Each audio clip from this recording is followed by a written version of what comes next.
बोलो गीता माता की जय।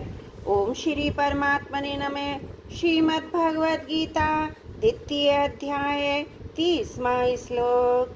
देहि नित्यमवध्योऽयं देहे सर्वस्य भारत तस्मात् सर्वाणि भूतानि न त्वं शोचतिमर्हसि। देहि नित्यमव्यध्वं देहे सर्वस्य भारत। मनुष्य देवता पृथ्वी पशु पक्षी कीट पतंग आदि स्थावर जंगम संपूर्ण प्राणियों के शरीर में ये देही नित्य अवध्य अविनाशी है। अवध्य है शब्द के दो अर्थ होते हैं। इसका वध नहीं करना चाहिए, इसका वध हो ही नहीं सकता। जैसे गाय अवध्य अर्थात कभी किसी भी अवस्था में गाय को नहीं मारना चाहिए, क्योंकि गाय मारने में बड़ा भारी दोष है, पाप है। परंतु देही के विषय में देही का वध नहीं करना चाहिए, ऐसी बात नहीं। प्रत्युत इस देही का वध नाश कभी किसी भी तरह ऐसे नहीं हो सकता, कोई कर भी नहीं सकता। विनाशम अव्यवस्यास्य न कश्चित् कर्तुमर्हति तस्मात् सर्वाणि भूतानि न त्वं शोचतिमर्हसि। इसलिए तुम्हें किसी भी प्राणी के लिए शोक नहीं करना चाहिए, क्योंकि इस देही का विनाश कभी हो ही नहीं सकता। विनाशी देह क्षण मात्र भी स्थिर नहीं रहता। यहाँ सर्वाणी भूतानी पदों में बहुवचन देने का आशय कोई भी प्राणी बाकी न रहे, अर्थात किसी भी प्राणी के लिए शोक नहीं करना चाहिए। शरीर विनाशी ही है, क्योंकि इसका स्वभाव ही नाशवान है, यह प्रतिक्षण ही नष्ट हो रहा है। परंतु जो अपना नित्य स्वरूप है उसका कभी नाश होता ही नहीं। अगर इस वास्तविकता को जान लिया जाए तो फिर शोक होना संभव ही नहीं है। इसकी विशेष बातें अविनाशी विनाशी इन दोनों के विवेक के लिए, अर्थात इन दोनों को अलग अलग बताने के लिए ही है। कारण कि जब तक देह ही अलग है, ये देह अलग है, यह विवेक नहीं होगा, तब तक कर्म योग, ज्ञान योग, भक्ति योग आदि कोई सा भी योग अनुष्ठान में नहीं आएगा। इतना ही नहीं, स्वर्ग आदि लोकों की प्राप्ति के लिए भी देही देह को भेद को समझना आवश्यक है।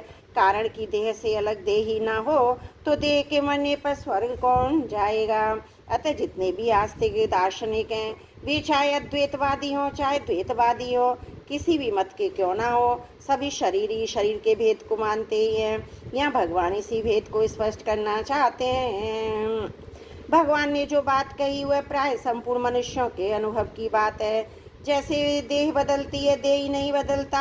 अगर ये देही आत्मा बदलता तो देह के बदलने को कौन जानता। पहले वाली अवस्था थी, फिर जवानी आई, कभी बीमारी आई, कभी बीमारी चली गई। इस तरह अवस्थाएं तो बदलती रहती हैं, पर इन सभी अवस्थाओं को जानने वाला देही आत्मा वही रहता है। अतः बदलने वाला और ना बदलने वाला ये दोनों कभी एक नहीं हो सकते।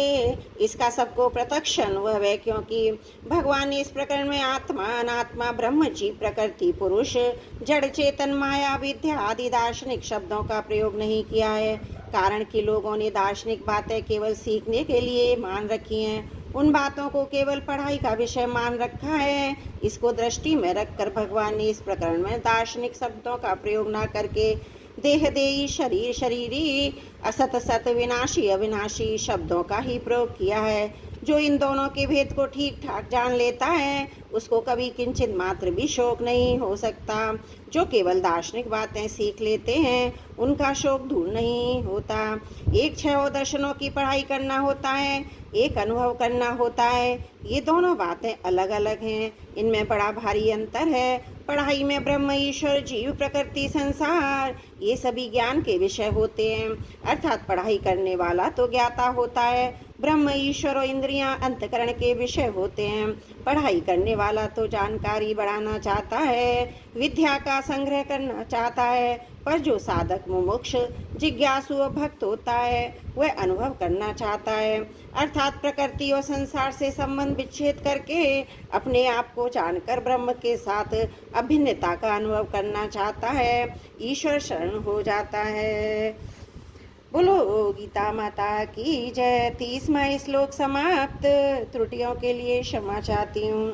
वसुदेव सुतम देवम कंस चारुण मर्दनम देवकी परमानंदम कृष्णं वंदे जगद्गुरुम्।